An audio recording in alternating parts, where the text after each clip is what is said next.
I'm hoping that you've spent some time thinking about Justice Bent's ruling in the A and B case and the C case.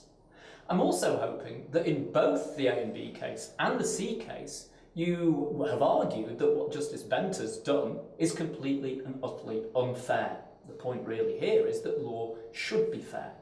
Now, I want to back up my arguments here with quite a long quotation, unfortunately. I want to read it out to you. You should have a chance to read it as well, and say a little bit about what Lord Bingham is saying about the fairness of law, because obviously we can connect it back with our analysis of what went wrong in the A and B case and the C case. So this is a quotation from Lord Bingham, quote, "What does fairness ordinarily require? First and foremost, I suggest that decisions are made by adjudicators who, however described, are independent and impartial. Independent in the sense that they are free to decide on the legal and factual merits of a case as they see it, free of any extraneous influence or pressure, and impartial in the sense that they are, so far as is humanly possible, open-minded, unbiased by any personal interest or partisan allegiance of any kind.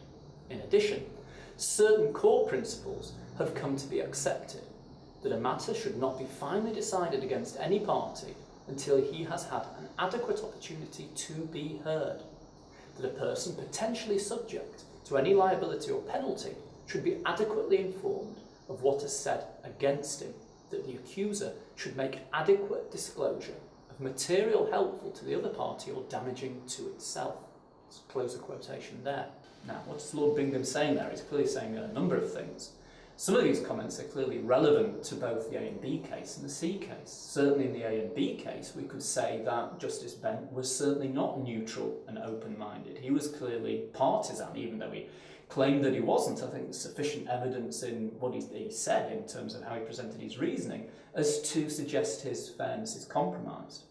As far as the C case is concerned, I think the idea that somebody who is accused of something should have the chance to study the evidence against them, to comment on, to criticise that evidence, to show that the case against them has two sides, is also touched upon by Lord Bingham's definition of fairness in the quotation that I've read out.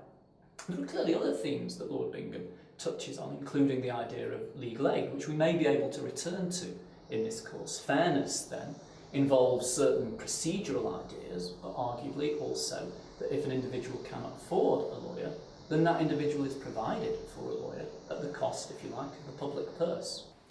I'm hoping that you can appreciate that what Lord Bingham is arguing is of real relevance to our discussion of the A and B case and the C case.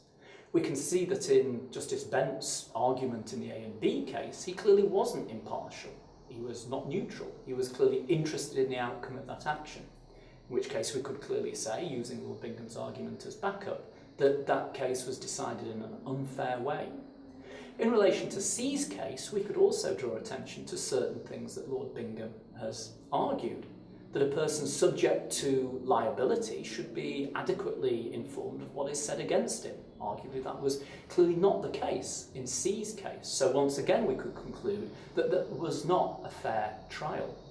I'm hoping that that little study of Lord Bingham's understanding of fairness in law allows us to see what is important about the law and about the common law in deciding cases fairly.